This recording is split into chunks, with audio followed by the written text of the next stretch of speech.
Nerazzurri fans from all over the world, welcome to the Interglobe for the 8th defeat in Serie A of Inter, Spezia-Inter 2-1. It's an away game curse, I would say, more than a syndrome, because honestly, yesterday we did everything we should have done to win this game, even in the way we prepared it, yet we didn't manage to do it. So it was, I would say that luck didn't really help us yesterday. I don't know what you think.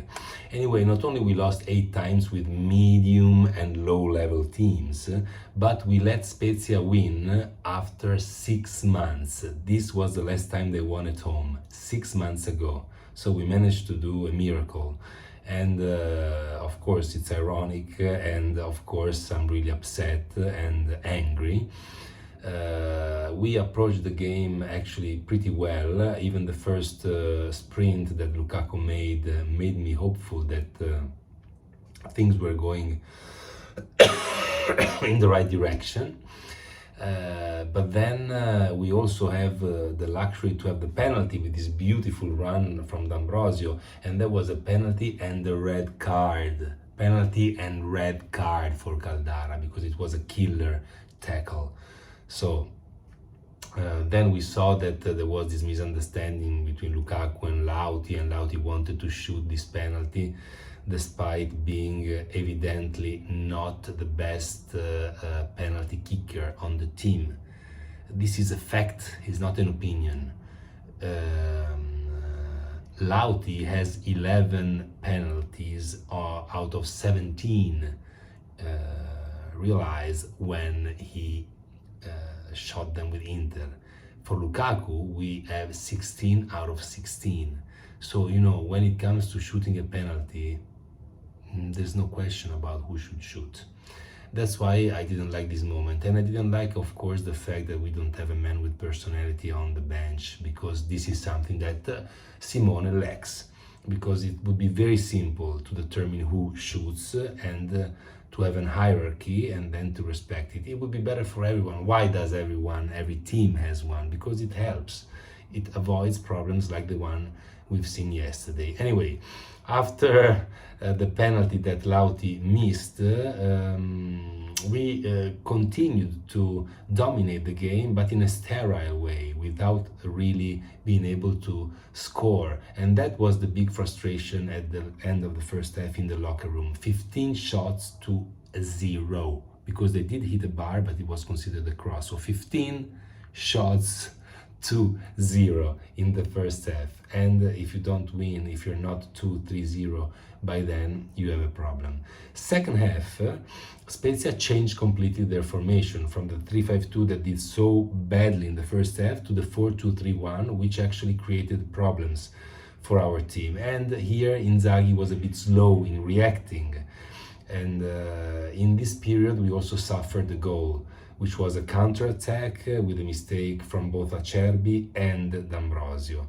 And this, of course, had a big psychological impact. You can imagine, after ending the first half 15-0 in terms of shots towards the goal, you can imagine that suffering and conceding a goal in that way in the first occasion that Spezia had was painful. It was really painful. Anyway, after that we had the opportunity to regain and to win the game, to tie and win, because Dumfries was good in gaining that penalty. And 2 minutes after that penalty, Dumfries manages to concede, to hand a free penalty, because it was such a stupid way of handing it, with this contrast that had no sense, because the Spezia player was shoulders back towards the goal, so it was not dangerous. Yet with this kind of excessive energy, when you're in the penalty area, you have to be very careful. And unfortunately, Dumfries doesn't realize how important it is to be careful in these occasions. We've seen it before in other games, the main one being with Juventus. But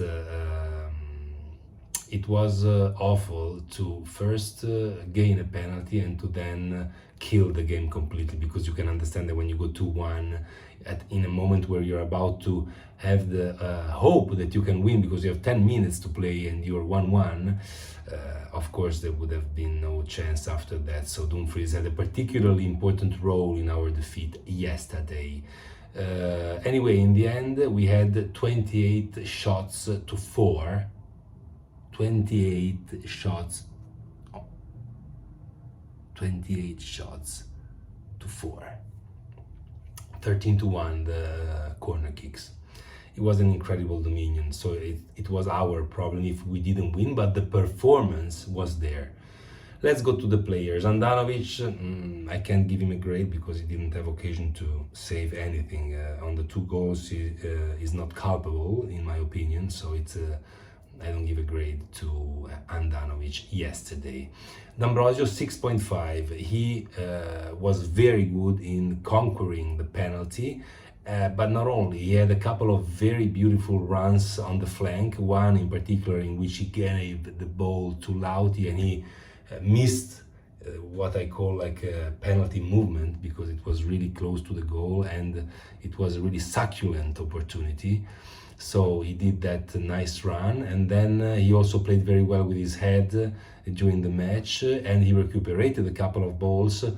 The only mistake he made was a painful one because it was on the goal. He was in the middle of the pitch and he came running back, and instead of staying in the middle where Dan Maldini came, he mysteriously shifted to the left of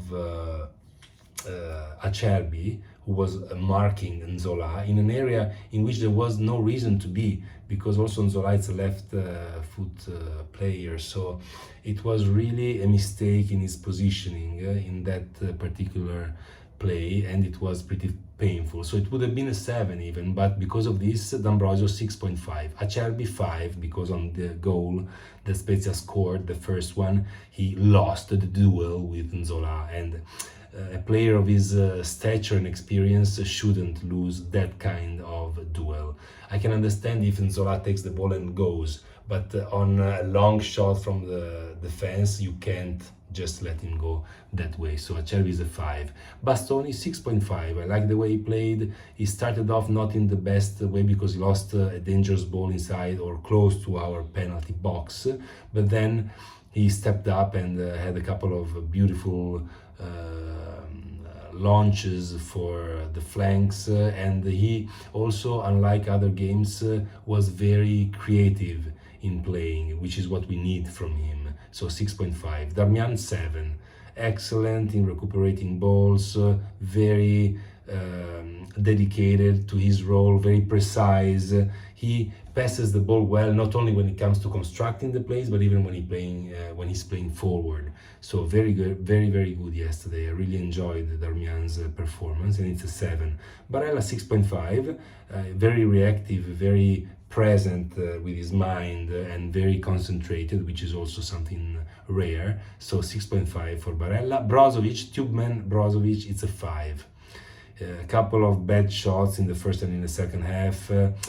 You can feel that he's not the epicenter of our plays anymore somehow, which is a pity. He's not the Tubeman we used to know. So yesterday, Brozovic 5. Mkhitaryan 5.5. He's just tired, not precise, and this tiredness reflects in his plays. He's not precise as he would like to be, and he misses some shots from good positions sometimes. So I actually was expecting him to rest yesterday, not Chala, because he needs some rest.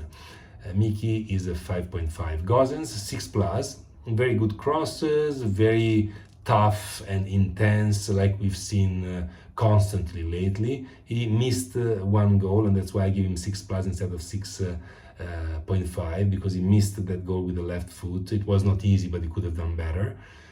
But you know, he's coherent in his good performances lately, so that's great. We have a new starting lineup player back in shape, and that's great news. Lukaku going to bad news. It's a 5. It would have been a 4 because honestly he didn't do anything. Yes, he kept a couple of balls, but you know, you want more than that from a player of his stature. And he didn't shoot well, very close to the penalty box with his left foot, and in general he was very good in scoring the penalty, and that's why from a 4 he goes to a 5. But apart from that, he didn't do pretty much anything.